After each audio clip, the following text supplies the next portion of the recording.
Pavlos Fyssas, a 34-year-old man, musician, anti-fascist, and community organizer, was stabbed to death by a gang of neo-Nazis, members of Golden Dawn. Iran, Chile, Guatemala, Nicaragua, Bolivia, Laos, Vietnam, Indonesia. These are few of the many countries where US interference brought bloodshed, suffering, and tragedies to their people.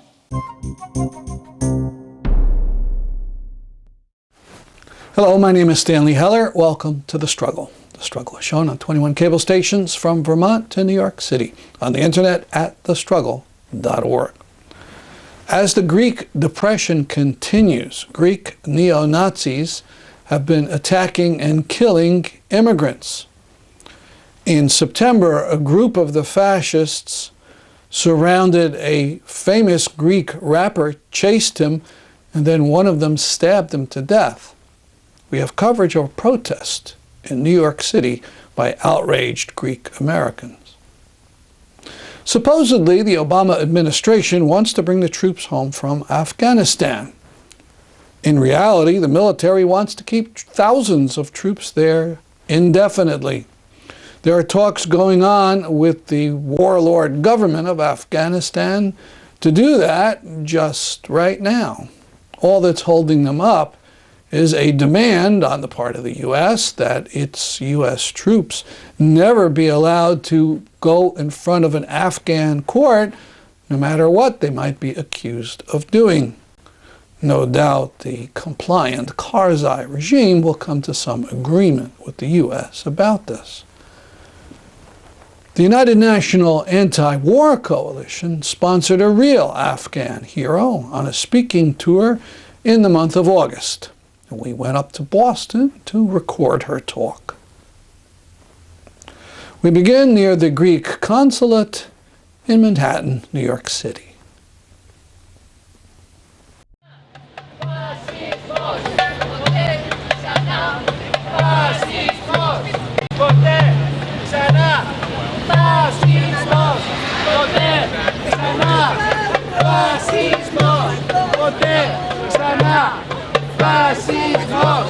Around midnight on the 17th of September in Nikia, a working-class district of Piraeus, Pavlos Fyssas, a 34-year-old man, musician, anti-fascist, and community organizer, was stabbed to death by a gang of neo-Nazis, members of Golden Dawn.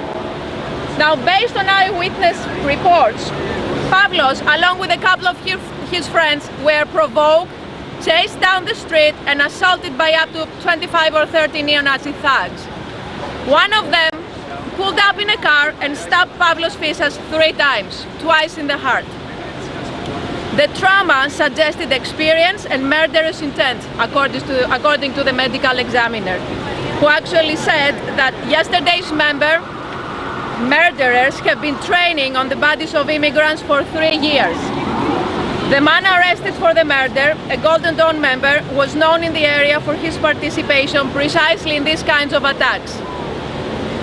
Now, this last murderous strike against a well-known in the community anti-fascist is neither random nor isolated. On the evening of September 12, about 50 black-shirted followers of the neo-Nazi Golden Dawn group, armed with crowbars and bats studded with nails and screws, brutally attacked Communist Party and Communist youth members in the dockside district of Perama, near Piraeus. The unprovoked assault against the 20 KKE members, the Communist Party, who were distributing leaflets for their annual youth festival, led to the serious injury and hospitalization of 8 of them. Among them was injured Sotiris Poulikoyannis, who was the president of the Metal Worker Union of Piraeus. Now, the attack, once again, was neither spontaneous nor random.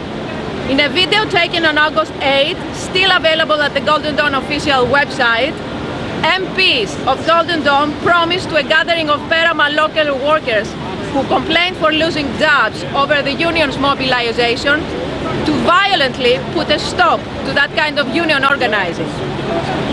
So, a month later, as they had promised, they came back and executed what the what until the assassination of Pavlos Fyssas was one of their most murderous attacks. The rest is all familiar. The police made a late appearance and arrested 3 suspects, one of them involved in the attack against the Egyptian fishermen in Perama just a few months earlier, a year earlier, 2012. And that only after the perpetrators were identified by the victims. So again, the police took no initiative. So far, nobody has been charged with any crime, and the political parties, among which basically New Democracy, the head of the ruling coalition, quite belatedly denounced the violence. AKNY, Greece Solidarity Movement, the Campaign for Peace and Democracy, Syriza in New York, and other groups present here today we all condemn what really constitutes a systematic and well-orchestrated attempt on the part of Golden Dawn to cultivate a climate of violence and civil war. We stand with the thousands of people who flooded the streets of Athens and many other cities all over Greece the days after the attacks to protest against violence and to condemn the complicity of the police. We stand with all anti-fascists who fight the murderous neo-Nazi ideology and practices. Now, other recent events suggest that Greece is heading in a very dangerous direction. Anti-fascist speech is actually treated as actionable before the Greek courts.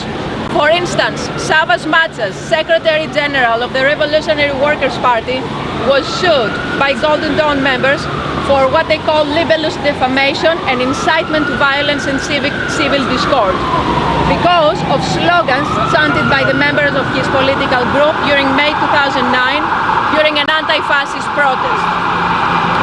Greek media are suddenly full of speculation that New Democracy may ally with Golden Dawn heading into the next elections. The canonization of neo-Nazism in Greece is rapidly advancing. It falls upon us to stop their way and stop them from operating. It falls upon us to also make it crystal clear that the current government is directly responsible for the rise of fascism in Greece. They are responsible for a totalitarian political agenda which directly attacks democracy. It is the Greek government who is responsible for the concentration camps, for the criminalization of HIV, most recently with the imprisonment and public exposure of HIV-positive women. It is the Greek government who is responsible for the torture of detainees in police custody and the poisonous anti-immigrant rhetoric. We should not forget for a minute who is responsible and who should be held accountable for the destruction of democracy in Greece.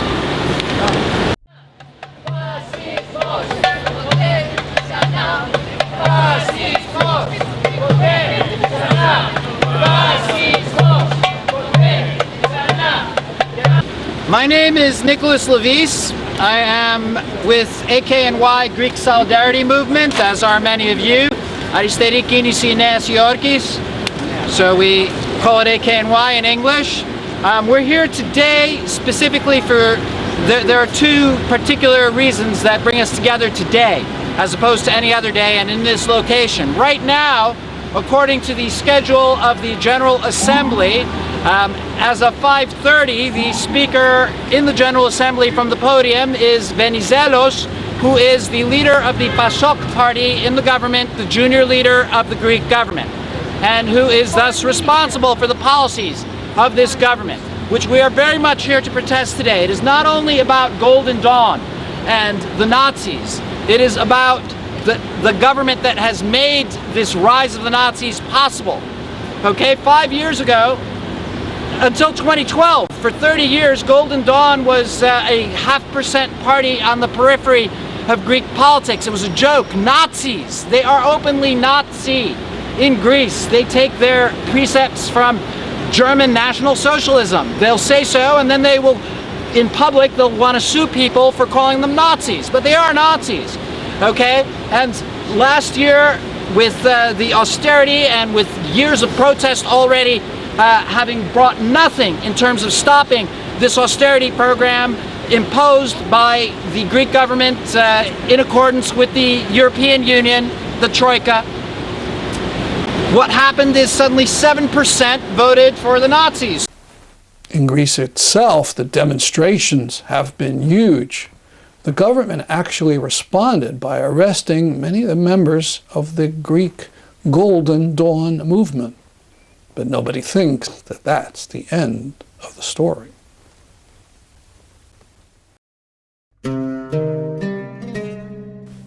Malalai Joya was born in a refugee camp in Iran. Her Afghan father had been wounded in the fight against the Soviets. She returned to Afghanistan during the time of the Taliban and had the courage to become director of an organization called Organization of Promoting Afghan Women's Capabilities. After the U.S. invaded and pushed out the Taliban, there was a constitutional convention. It was mostly made up of the old warlords, but a few others were invited. She was one of them, and she surprised everybody by giving a blistering denunciation of the warlords for their violence and their hatred of women. She was promptly ejected. But 2 years later, in 2005, she was elected to the Afghan parliament and continued her comments and criticisms of the warlords. She was thrown out of the parliament in 2007. Yet she keeps up her message, speaking all around the world, and has written a book about her experience, A Woman Among the Warlords. She has survived 7 assassination attempts.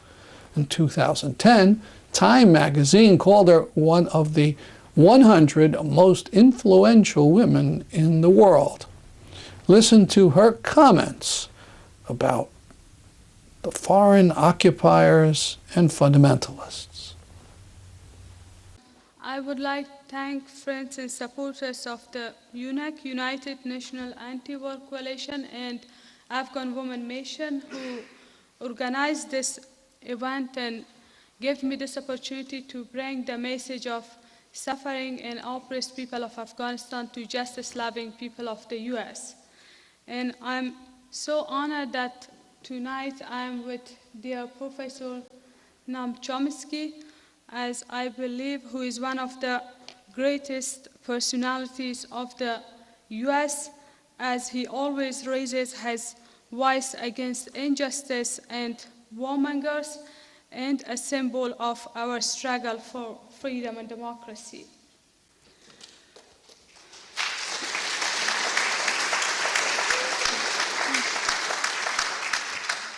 Today I represent a nation who, after 12 years of the so-called war on terror, still suffers from fascism, of fundamentalism and imperialism of the US and NATO occupation.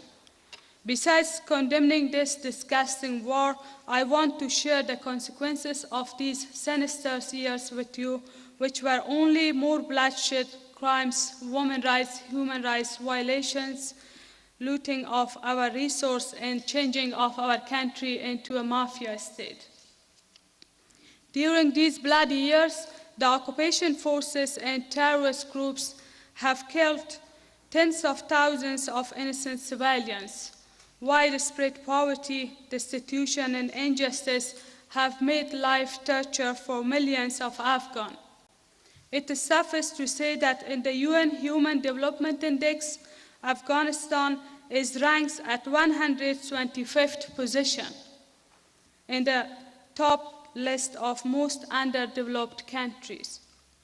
It holds the first position in the corruption index, as around 20 million people out of estimated 27 million population of Afghanistan are living under the poverty line.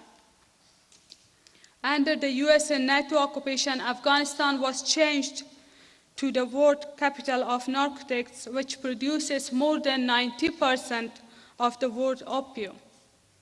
I believe opium is even more dangerous than Al-Qaeda in terrorism, as destroys the life of these innocent Afghans.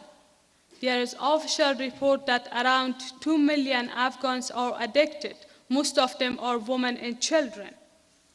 Opium brides, usually girls aged below 16, are married off in exchange of opium if a farmer fails to supply opium to a warlord. And it is also the most dangerous place to be a woman, according to the recent report of UNIFEM. catastrophic situation of women was very good excuse for US and NATO to occupy our country.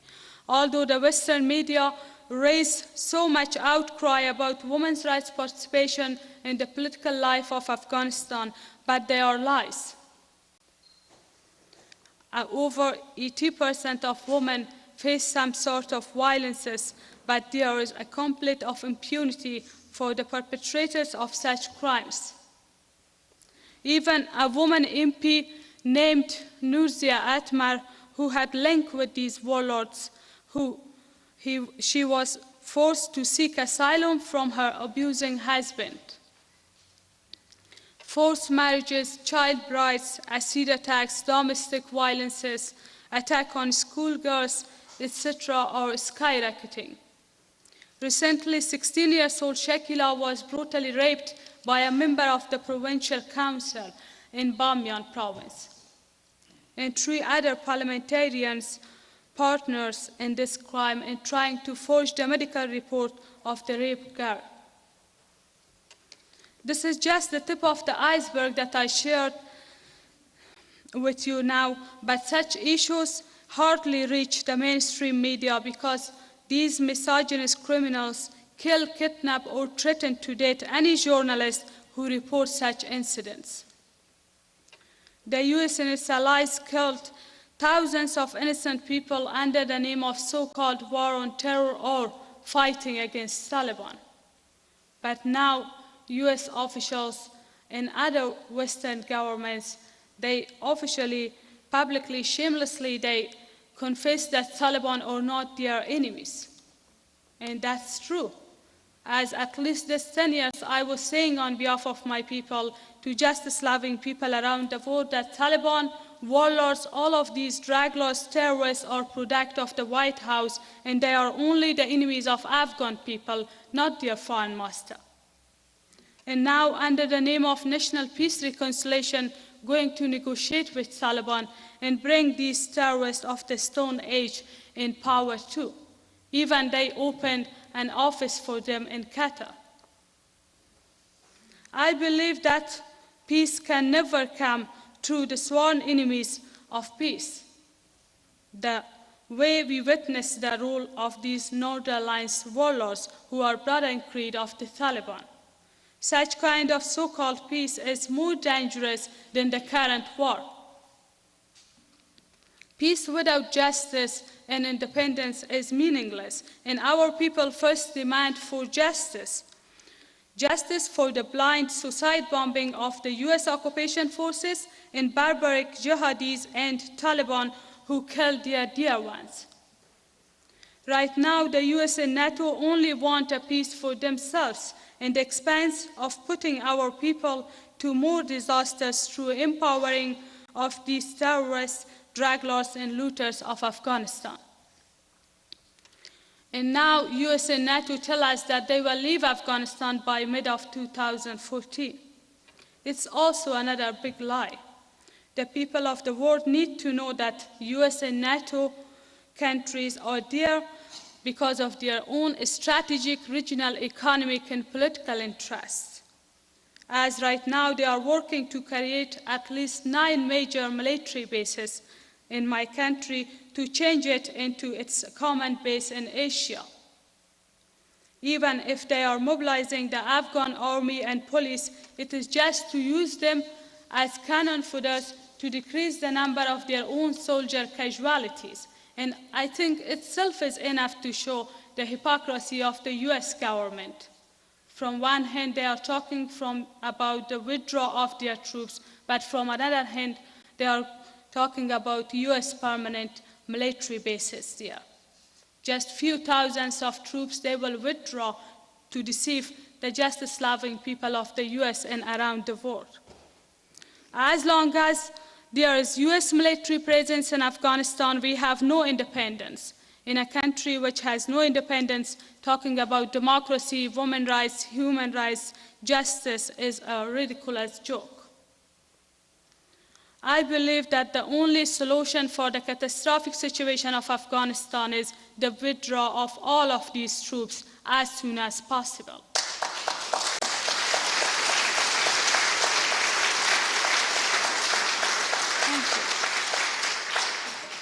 because their presence is making our fight for justice much harder by empowering these reactionary, brutal, and dark-minded forces that are great obstacles for true democratic-minded elements. The show of the so-called election in Afghanistan is another joke with our people. What they portray as democratic election through a corrupt, fabricated, and fraudulent process. Without any doubt, the most disgusting selection ever seen in the human history. Election in an occupied mafia state has no legitimacy at all. I will never be tired to say from every audience to justice-loving people around the world on behalf of my people that no nation can donate liberation to another nation. Liberation should be achieved in a country by the people themselves. And our people can fight the medieval-minded Taliban and their jihadi brothers in creed if they are not supported and armed by foreign masters who shamelessly try to portray themselves as friends of Afghan. And the US government has a long history of replacing democratic regimes with dictators. We have seen in the course of modern history that US government interfered in internal issues of tens of nations to suppress mass movements and block democratic-minded forces from coming to power in the countries where the US has its economic and strategic interests. Iran, Chile, Guatemala, Nicaragua, Bolivia, Laos, Vietnam, Indonesia. These are few of the many countries where US interference brought bloodshed, suffering, and tragedies to their people. I'm afraid the same will happen again to the countries where people stand against dictators. If the leaders of these movements could not stop the dirty hands that are actively working to divert the people's wrath to a wrong and dangerous direction. Egypt is a good and new example. Right now we are witnessing the disaster going on in Syria, where the Western powers support and arm fundamentalist groups who are brother in creeds of Taliban and Al-Qaeda, to which that country was changed into ashes, and even darker days are expected for its people. The brave protesters in all third world countries must be aware of these facts and learn from history of these other nations. As we see, imperialism and fundamentalism have joined hands to lead the world toward barbarism. We should fight against it even if it happens in Iran, Syria, Libya, Palestine, or Iraq. Fortunately, day by day we are witnessing the glorious uprising of the people against warmongers and economic crisis in different parts of the world, especially in the US, which shows the huge difference of American justice-loving people with their criminal government. I have always said that US has two faces. One is that of a dirty imperialist government, but the other are its great people like my friend Chomsky and many of you that who are at least right now here, and countless other justice-loving American people and great people like Snowden, Chelsea Manning, Mattis Schutz, Daniel Ellsberg, John Parker, Mike Prisner, Joe Clinton, and hundreds and thousands of other anti-war soldiers who are considered traitors by their government, but are the real heroes for the determining majority and live in the hearts of all oppressed people around the world. I send salutation to Edward Snowden and Manning, who are so brave to expose the real criminals in Pentagon and White House in the heart of the US, and played a big role in enlightening people around the world about true brutal face of US imperialism. The more such brave people are pressed by the US administration, the more they will find their place in the hearts and minds of suffering people all over the world. They are also my heroes and a source of inspiration. I would like to end my talk tonight with the quote of these two heroes. As Manning says, I don't want to be the part of the killing and crime machine of US government. And Snowden says, I cannot in good conscience allow the US government to destroy privacy, internet freedom, and basic liberties for people around the world with this massive surveillance machine they are secretly building. Heartfelt thanks once again for your solidarity and support.